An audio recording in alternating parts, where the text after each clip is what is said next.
Hello, welcome back to another pen talk. Hopefully today we'll have a pen that'll be very interesting. I just recently experienced my first Delta pen. I love the nib. Whatever they're designing their nibs to suits my writing style perfectly. So I've decided to increase the Deltas in my collection, and I think there may be more in the future, but let's take a look at this one today. I received a very nice package from Italy yesterday. These were eBay purchases. They're from a pen store in Italy, and they're 100% Delta. I've looked into Delta, and they're an interesting pen company. They're only formed in 1982, but they pride themselves in using classic pen techniques and materials to produce modern instruments. I'd say it's kind of a similar story to Edison pens and Franklin Christoph. It's nice to see that there are companies today that still pride themselves in hand manufacturing and putting out a quality product.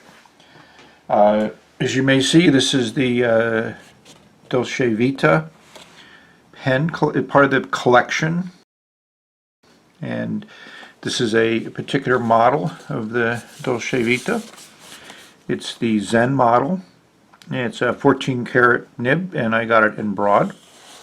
So let's take a look at the pen.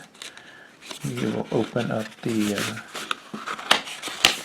case, and this is a more simplistic Delta box than some of the other pens that I've gotten from them.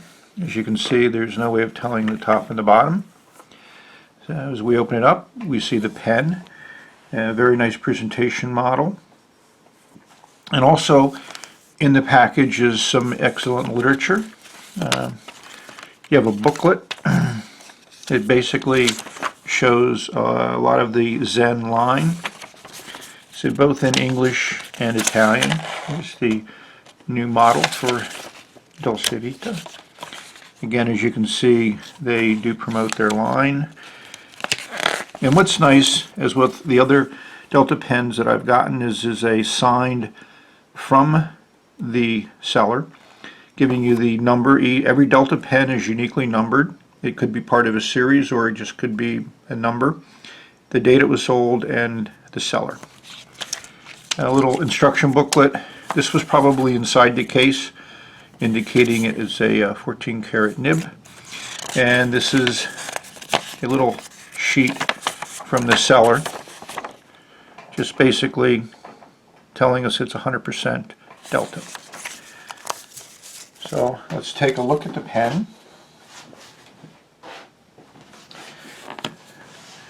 This is the Zen model. I guess it has some type of Zen characteristics to it. The cap is longer than typical for pens, and obviously longer than other Dolcevita models. As you can see, it comes engraved with the model and the number.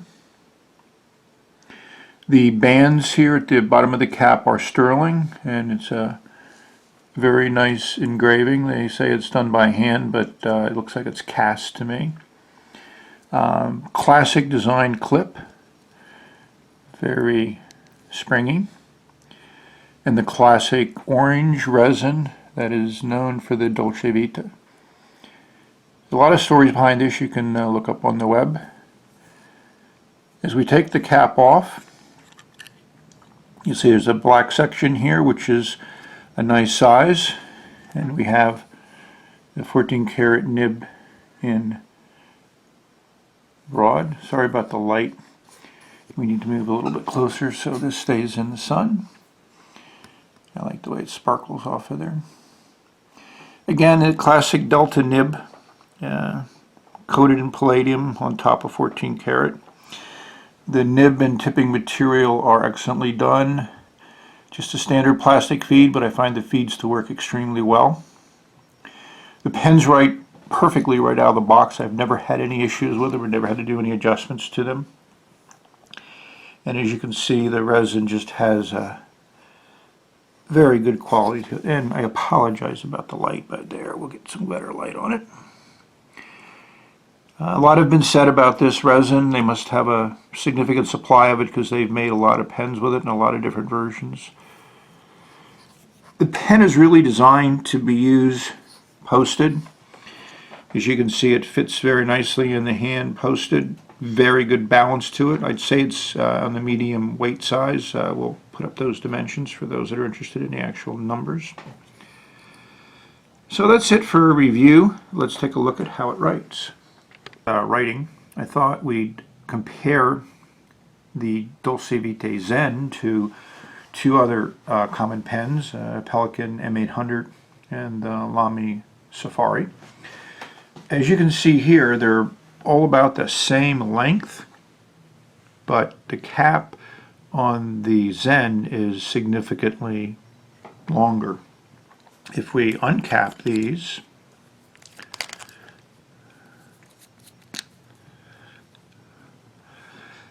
again, we'll see a similar size. You know, the grip section is about in the same location. The Dolcevita Zen is a little bit shorter than the other three. But then when you cap them,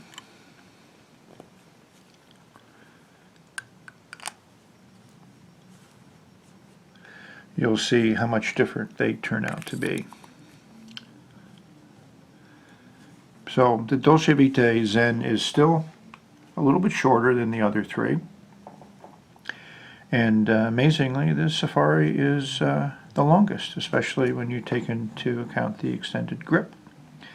So I thought you'd find that size comparison a bit interesting. And as you notice, the grip section on the Zen is about the same thickness as the Pelikan M800, but it's shaped differently. It doesn't flare out at the end, and of course the Safari is its own unique animal. It took me a little bit of time to think about what ink to use, and I just went through my bottles and I decided that I would use this one. It's the Black Swan English Rose from Noodlers. I happen to like Noodlers. If you've seen my other reviews, sorry, it's Black Swan Australian Roses. I should stay up on my names. It's a nice ink, has nice shading, and it's primarily red with some black in it. That comes up on the shading as we unscrew the section. Standard Delta converter. It screws in very, very securely. We'll just lower the piston, dip the nib into the ink. We'll go up once. We'll go down. We'll go up one more time. As you can see, it's a pretty good fill. So we'll just wipe some ink off there. I'll go grab my rag.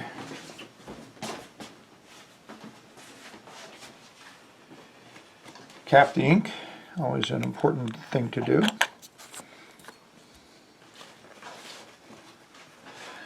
We'll assemble the pen. And let's put ink to paper.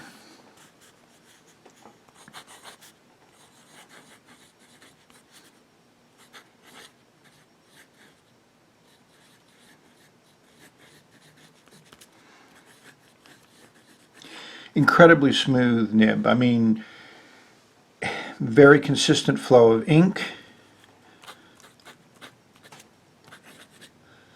I got a broad. I think this is on the small side of broad, but I just love the way this feels. This is Toma River paper. It is very, very smooth, but you still get good feedback, which I think is important. We may have heard discussions of baby's bottoms and pens that sing, and this nib has none of those characteristics. And as I may have talked about before, the Deltas I've had, this is the third one. I haven't done a video on the third one yet, but they're just extremely well made. They feel good in the hand, the balance, the ergonomics. It's just a phenomenal writer. So we're going to do some close-ups of the nib in action, and then we'll say adieu.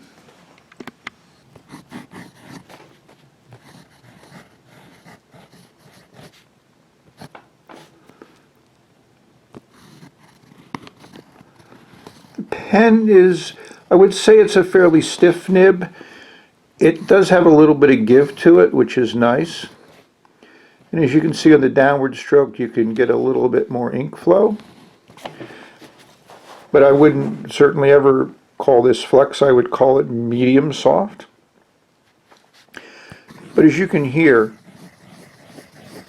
basically there's no specific sound to the nib on the paper. It just writes very, very well. And as you can see, a very consistent line of ink that it lays down. Trying to think of some interesting more characters to do, but that's about it. So I hope you enjoyed this video, and thanks for watching. Until next time, right on.